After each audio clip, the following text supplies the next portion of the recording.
చూడండి ఈ పుస్తకం Gandhi the murderer of Gandhi, గాంధీని చంపిన గాంధీ ఈ పుస్తకం పేరు. ఇది రాసింది డాక్టర్ కేవి సీతారామయ్య గారు. డాక్టర్ కేవి సీతారామయ్య గారు దీన్ని ఎక్కడుంటారు? శ్రీరామపురం, నరసరావుపేట, గుంటూరు, ఆంధ్రప్రదేశ్.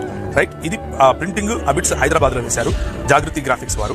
జాగృతి గ్రాఫిక్స్ వారు తర్వాత శక్తి ప్రచురణ అనేది, తర్వాత ఈ వ్యక్తి ఎవరు, ఈయన పేరు ఏదైతే సీతారామయ్య అన్నానో, ఈ వ్యక్తి సంబంధించినటువంటి ఏ ఆర్గనైజేషన్ చెందిన వ్యక్తి ఈయన చెందినటువంటి ఆర్గనైజేషన్ ఇదిగో ఈయన స్థాపించాడు, గోల్వాల్కర్ గారు.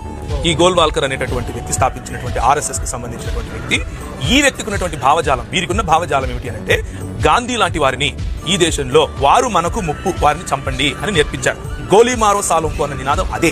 అందుకనే నేను మొట్టమొదటి చెప్పేటప్పుడు ఇదే చెప్పాను. ఈ దేశంలో చాలా చోట్ల జరుగుతున్నటువంటి విషయం ఏమిటి అని అంటే గాంధీ లాంటి ఎవరైనా అంటే బైబిల్ చేత ప్రభావితం చేయబడినటువంటి ఆలోచన కలిగిన వాళ్ళు వాళ్ళని చంపడమే లక్ష్యంగా పెట్టుకున్నారు. నేను మీకు ఇస్తాను. అయితే మరి మన సహోదరులు మాట్లాడుతూ ఏమన్నారంటే వెస్టర్న్ సివిలైజేషన్ యొక్క ప్రభావం ఈ దేశంలో పెరిగిపోయింది కాబట్టి ఇలా జరుగుతుంది. దీంతో నేను ఏకీపిస్తాను, సగం నేను ఏకీపిస్తాను. ఎలాంటి చోట్ల వెస్టర్న్ సివిలైజేషన్ ప్రభావం ఎక్కువైపోయింది కాబట్టి వీడియో గేమ్స్ ద్వారా పిల్లలు కొంచెము చంచలమైన మనస్తత్వానికి వెళ్ళిపోతున్నారు.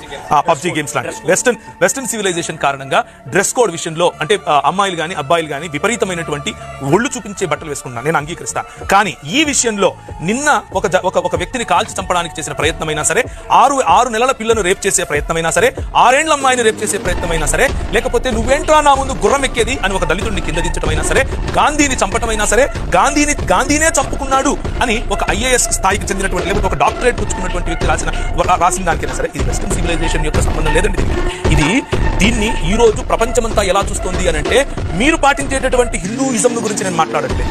ఎవరైతే గాంధీని చంపేటటువంటి గోడ్సేవాదం తీసుకొస్తున్నారో అలాంటి హిందుత్వ ఐడియాలజీని టెర్రరిస్ట్ ఐడియాలజీగా చూస్తున్నారు. అలాంటి ఐడియాలజీని ప్రజలు ఇది అల్ ఖైదాతో సంబంధించిందిగా చూస్తున్నారు. నేను నా సొంతంగా చెప్పట్లేదు. EU వాళ్ళు లేకపోతే యూరోపియన్ యూనియన్ వాళ్ళు తీసి పంపించినటువంటి వాళ్ళ యొక్క డిక్లరేషన్ అది. అంత మాత్రమే కాదు, ఈ RSS లాంటి సంస్థలను ప్రపంచ దేశాల్లో లేకపోతే ముఖ్యంగా అమెరికా లాంటి దేశాలు, కెనడా లాంటి దేశాలు ఇవి టెర్రరిస్ట్ ఆర్గనైజేషన్స్ అని చూపించినటువంటి వారికి ముద్ర వేసినటువంటి రోజులు.